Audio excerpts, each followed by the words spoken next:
자, 친구들과 몇십 곱하기 몇 같이 볼 건데요.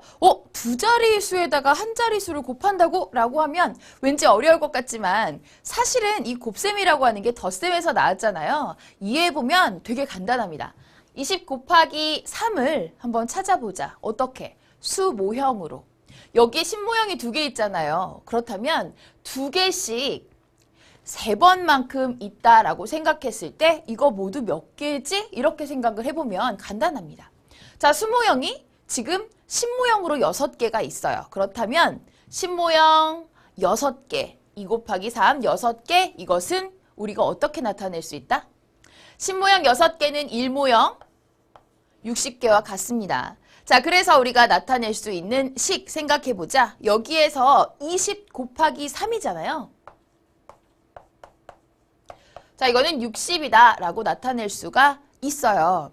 우리가 곱셈식은 사실은 덧셈에서 나온 거기 때문에 20에서 20씩 띄어세기 해보면 이렇게 나타낼 수 있잖아요. 60 도착합니다. 아니면 20을 3번 더해준 걸로도 볼 수 있잖아요. 자, 모두 같은 맥락이라고 보시면 되고요.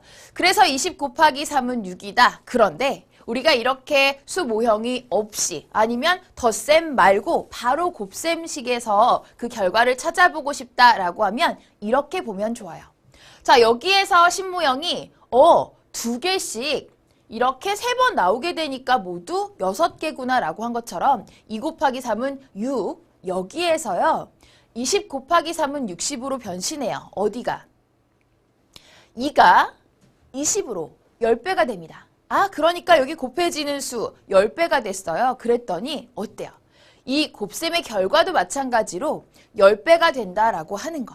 그러니까 20 곱하기 3이라고 하는 건 여기에 있는 몇십의 몇 하고요. 그 다음에 몇 하고요.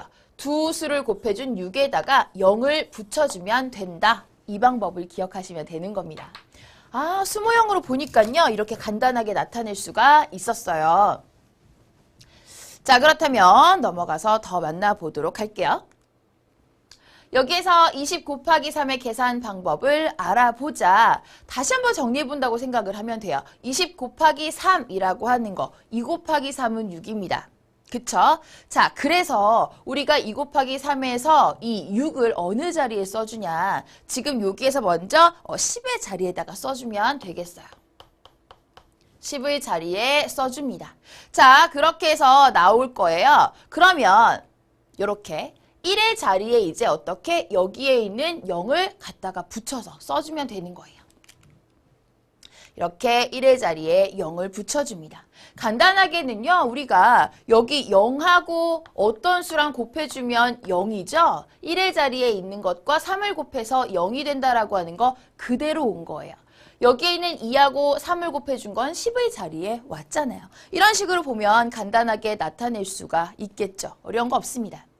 자, 그래서 몇십 곱하기 몇, 이거는요. 여기 몇십에 몇 하고요. 그리고 여기 한 자리수, 두 수를 먼저 곱해준 그 값에다가 여기에 있는 0을 붙여준 것과 같다. 이렇게 내용을 정리하시면 되겠습니다. 아주 간단하죠. 자, 그래서 우리가 20 곱하기 3을 예로 들면서 몇십 곱하기 몇 같이 알아봤어요. 자, 그러면 조금 더 알아볼게요. 우리 여기 맛있게 생긴 사과가 있습니다. 20 곱하기 2하고요. 그 다음에 10 곱하기 4. 이 결과가 같은가 궁금해요. 사과의 개수를 한번 살펴볼게요. 만약에 한 상자에 20개씩 두 상자가 있다라고 생각해보면 20 곱하기 2로 나타낼 수 있죠. 그렇다면 20을 두 번 더해준 거랑 똑같거든요. 그래서 20, 40, 전체 40개가 됩니다. 자, 그러면 10 곱하기 4는 어떻게 나타낼 수 있을까? 여기에서는 10개씩 4줄로 생각을 해봤을 때 10, 20, 30, 40. 결과는 똑같이 40입니다. 그래서요, 우리가 20 곱하기 2 하고요. 10 곱하기 4, 그 결과가 같다라고 하는 거 이렇게 볼 수가 있겠죠. 몇십 곱하기 몇 내용 잘 기억하세요?